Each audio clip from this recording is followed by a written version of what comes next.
Hello, great people. Welcome back to our channel. From all indication, the release of Nnamdi Kanu may be more abrupt than expected, and based on how things are going on right now, who knows? It might even happen in 2023. Reason is because number one, the YPP senator who had cross-carpeted to APC yesterday in an interview on channels made Nigerians understand that one of the reasons why he had to move over was to bring the presence of the federal government to the southeast and also to solicit for the release of Nnamdi Kanu. Ohanaeze Ndigbo also have given a strong promise that they all are intending to reach out to the president, while Ejimako this time around points to a particular direction where Nnamdi Kanu is being held down in DSS custody. Shockingly, it's not even the court that is behind it. We are going to get all of this talked about in a jiffy. But first of all, let's look at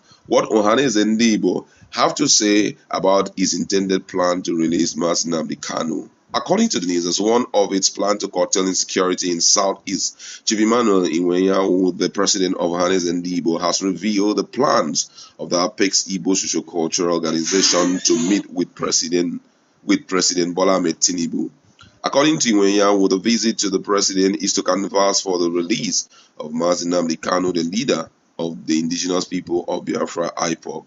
Iwenyawu disclosed this in Owerri on Thursday when the leadership of Supreme Council of Nigerian Traditional Rulers Southwest or Southeast chapter led by His Royal Highness Eze Dr. Oliver Ohawe, the Obi Buruburu of Igbo land, paid him a courtesy cum solidarity visit.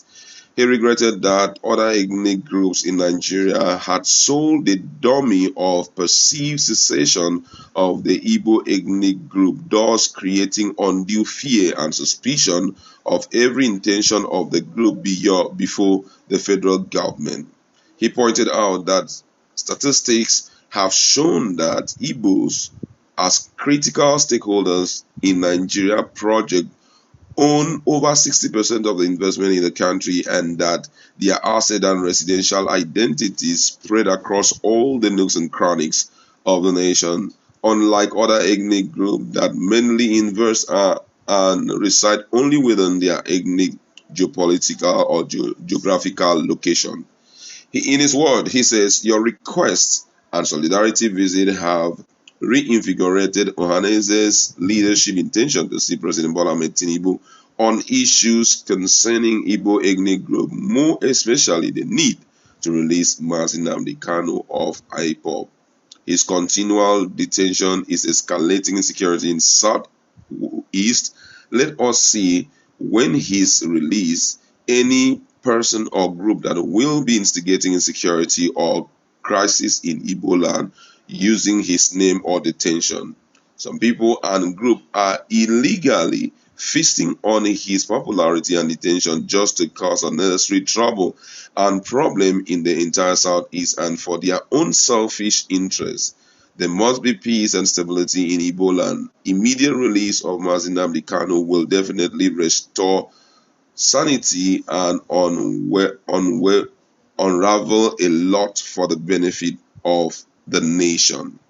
Meanwhile, in a related development, the lawyer of Nnamdi Kanu, Aloy Ajimako, who is also known to be a special counsel to the leader of the indigenous people of Biafra IPOB, Nnamdi Kanu, has said that the presidency is behind a continued detention of the agitator.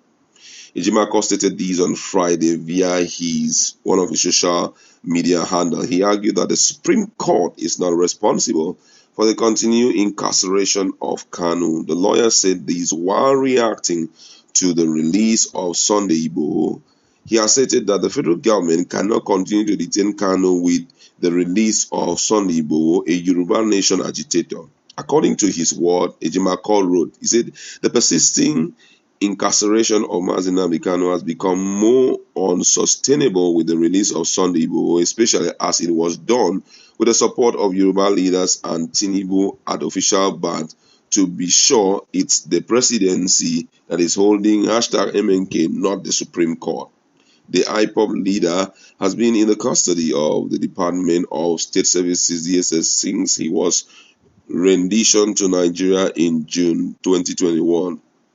Igbo was free some days ago after 2 years in Benin's prison. The agitator had fled Nigeria following the invasion of his Ibadan residence by DSS. Interestingly, also, from information gathered via Sarah reported, it has also been reported that Nnamdi Kanu, the leader of indigenous people of Biafra, would have regained his freedom but for the Imo state politics and the forthcoming governorship election in the state.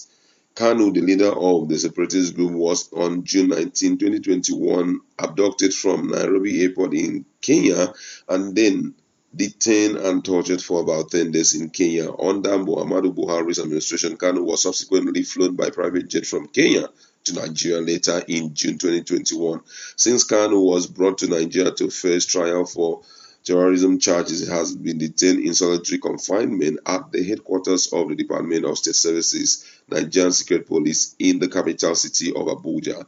Mr. Kanu, a British citizen, has requested consular assistance from the British government, but the appeal failed. However, sources in the presidency told Sahara Reporter on Friday that President Bola Ahmed Tinubu would have ordered the release of Kanu, but he was advised against doing so at this time by some politicians close to him.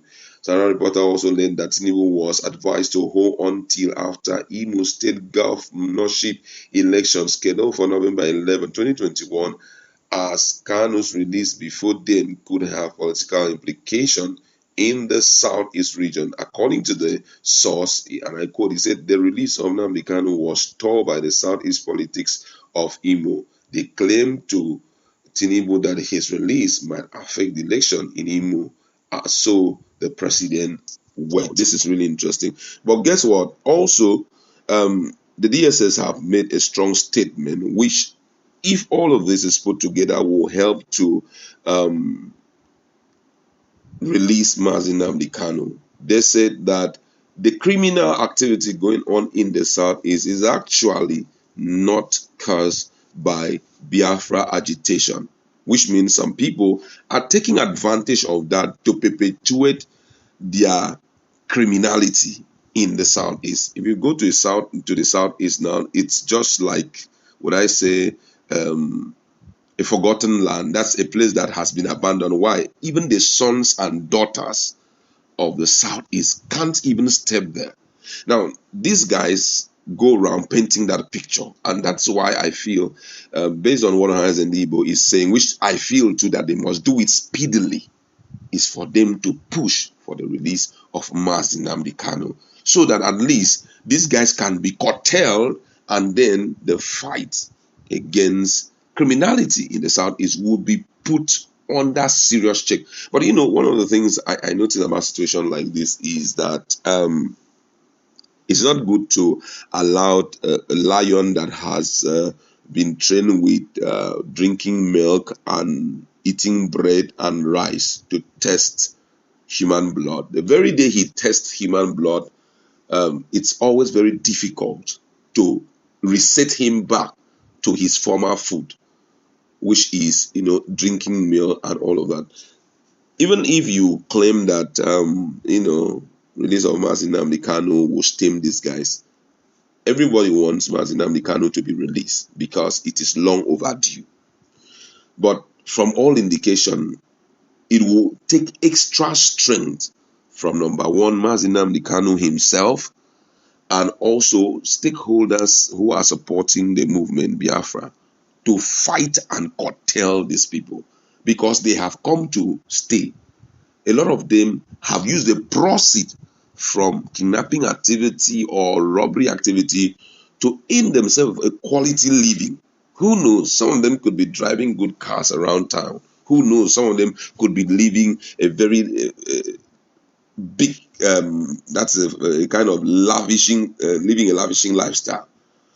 telling them to quit what they have been doing that have been putting food on their table? Do you have another thing that will sustain them and pay them as much as? So I feel that this would have been long settled, but however, it is not late. Let the right thing be done, and let's see how a lot of these abnormalities will be corrected. Because I believe also that when Nnamdi Kanu comes out, he will use his position and his influence to appease the people. Number one, at least there won't be any reason for sit at home again. And secondly, the economy of Southeast will be restored. And thirdly, peace somehow will be restored back.